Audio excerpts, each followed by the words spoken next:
Alright, cunts. We're getting right back into this shit. I'm slowly but surely getting back into the groove of doing this type of shit. This one shouldn't run on too long today. It's only 4 rounds total, broken up into 2 different clips because there was a break interval I gave them, but should be pretty straightforward. This was I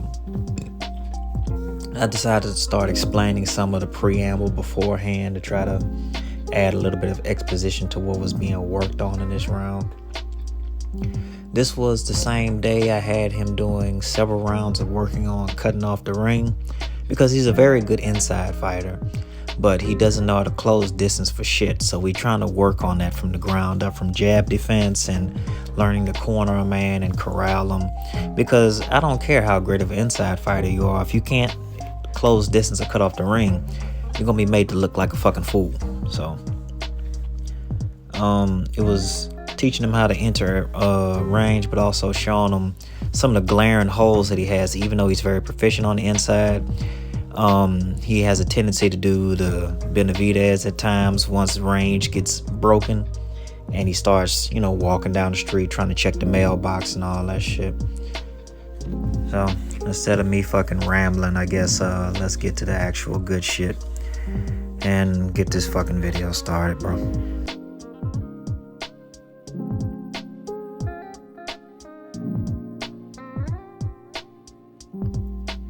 Alright, like I said, this was more so trying to teach him how to close distance, and after I had him doing several rounds of practicing cutting off the ring, the cutting off the ring drill, and also working on his jab defense, doing the identifying stand switching drill.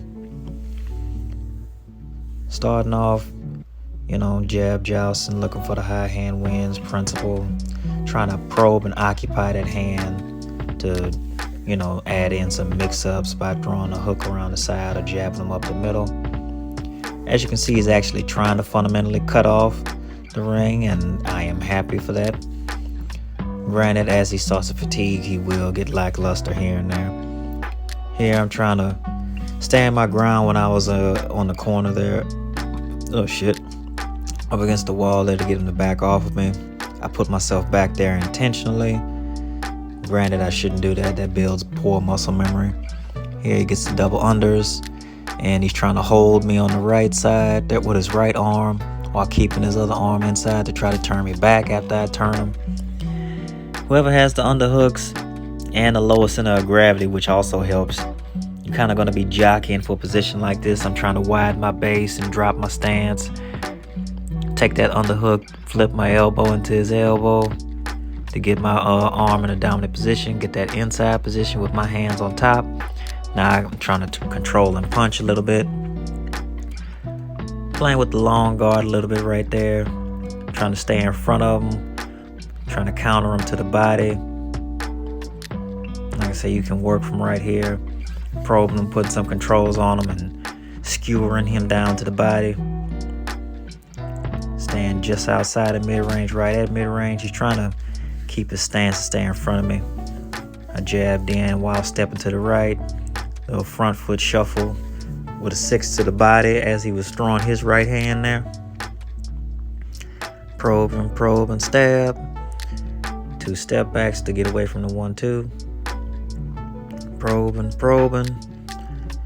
He's trying to probe with me. Tried to step strong side. And get him with a cross there with that step 45.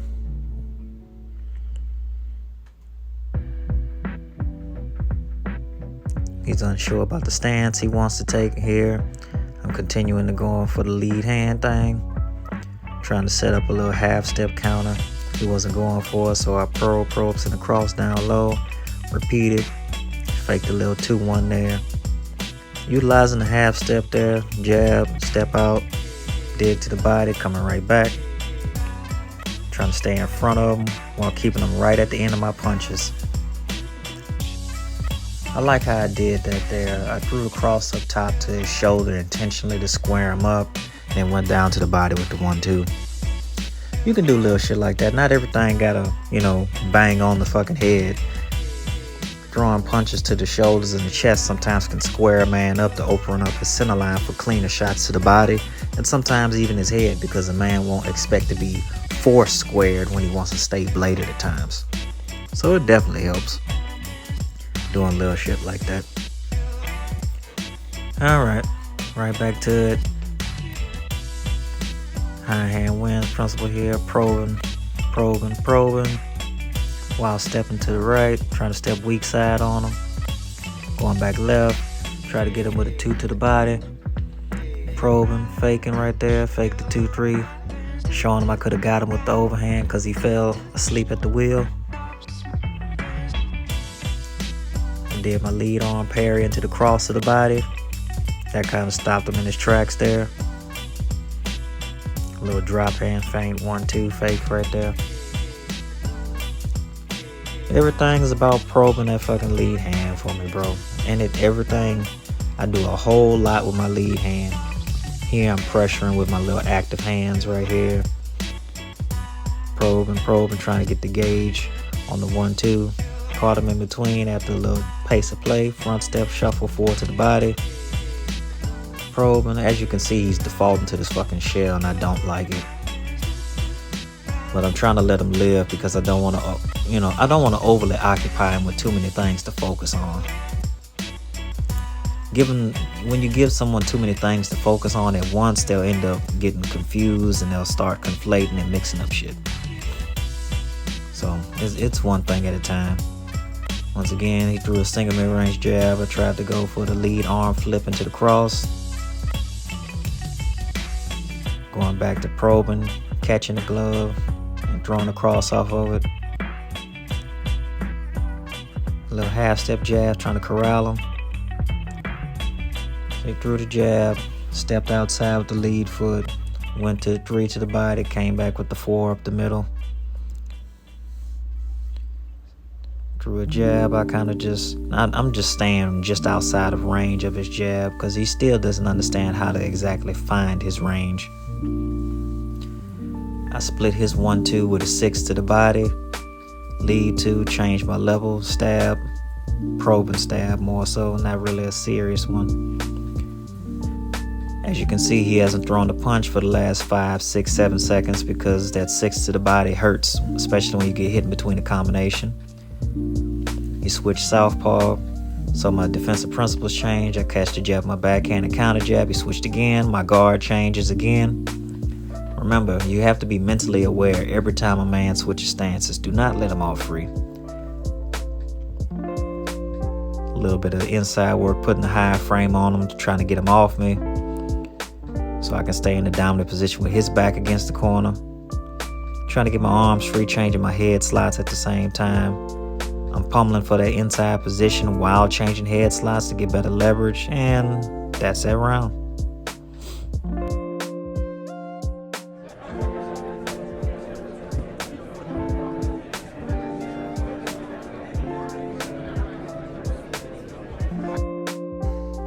Alright, we're back on that dumb shit. Back to probing and disguising my jab variations and entries. Playing with the little no-step jab and the half-step jab. A little bit of circle jab. He reached and forward shifted on that cross, so I came back with my cross over his. That's his fault, not mine. Probe. Stepping weak side while controlling. You're trying to disguise the inside pivot. Circle jabbing right. Tried to go on the active hands. A little catching jab. Showing him the cross. Tried to go for a 2-3-4. The 4 kind of felt a little off. Yeah, a little bit of single high shield, unfortunately. It's not perfect. I'm still trying to work on this stupid ass shit, man. Probing while stepping strong side, trying to go back weak, trying to set a little lateral trap there. Yeah, the outside position, so I almost tripped there. Little cross guard, get head control off the cross guard to circle around. Cross guard again, went into the check hook, changed position, now he's stuck. I've been trying to make it work. It actually, that cross guard actually goes pretty well in the open stance for certain little setups, especially with getting a control off of a person's head on the inside. So I've been liking it thus far in certain sequences on the inside, or in cases where I throw a big shot and I can get control of the head off of that and circle out. It's especially good with trying to catch and come back with a check hook or a right hook. Little front step shuffle 4 into the clinch there, through a little 5, changing my head position, getting space, controlling them, getting them off me. High hand wins, a little bit of cross guard, stay low, come up with the 6, circle out, let him stay there, I'm staying here, probing high, cross to the body. Yeah, our punches collided off each other right there, but I saved it with a little control after trying to come back with a 3 to the body. So far, he's been pretty consistent with trying to fundamentally step, but I guess when you make someone do 10 rounds of cutting off the ring, they're gonna try to get it right when they fucking spar after. Ain't that something? Ain't that crazy how repetition forces a motherfucker to do shit right? Playing with the head slots, he snuck in a nice hook there. Oh yeah, that round ended right there. But no, real shit. You see, like, I had him do eight rounds of I had him do, I think I did the abbreviated version for him on this day because I had him do a lot of drilling the day before as well. But repetition fixes shit. I don't give a fuck. You do enough reps, that shit's gonna disappear. I don't care what excuses you make up. Do enough reps, you can fix your problems. Problem is most people don't do enough reps. Back into the high hand wins, jabbing at the glove, jabbing just above the glove, trying to jab below it. Make him second guess his hand positioning ever so slightly. That's all I ever want to try to accomplish. Faking, trying to go for the 2-1-2. 2 stutter feints, 4 to the body, roll underneath his 4. Trying to walk him into something, walking strong side, front step, shuffle 4. Little no step jab. Little pace of play right there. Slow down to 1-2, left the 2 out, come back with the swivel. Probing at the air. He's trying to use some head slide changes to enter. He had the right idea trying to touch the glove, but he keep wanting to fucking default to this falk shell, man, I swear. Smothered him right there with a little baby cross guard, trying to pummel to get that inside position on the strong side. He's using his shoulder bump. That's my fault for teaching him that, but oh well. A little control into a 4-3. Stepping out to the 3, rolling under his counter.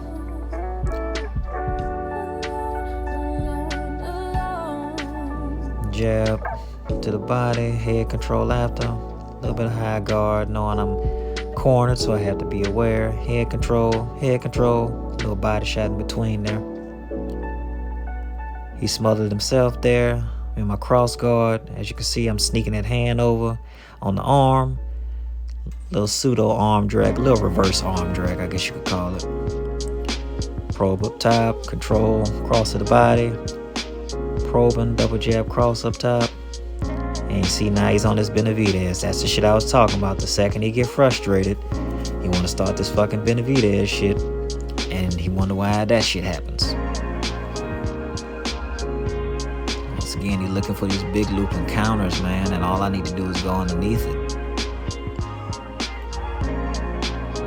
Went square there to try to get the angle for the check hook. Step around, control after. Lead 2. Another little disengagement trap I'm setting. Controlling the head, 2. Control, body, control, counter there, control. Whole lot of control and punch traffic right here. Try to get underneath that. Another control, step out to that angle with a little back foot shuffle, catch them with a cross. I'm telling you, bro, he just has to work on It's a lot of little small tertiary shit. But I had them doing a lot of work before this. And that's about it on that bullshit, bro.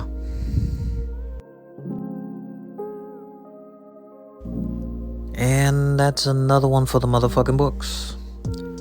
I'm starting to get more and more comfortable doing this shit. The next one, I think the next narrated sparring I'm gonna try to go through some of my older videos and do some of the older sparring videos as narrated sparrings, because I have some thoughts I do want to share on those, and I still remember some of the motivations I had going into those particular sparring sessions. So we're gonna go back and expound upon that shit. But until then, stay black, stay yellow, stay Punjabi, or whichever denomination you are.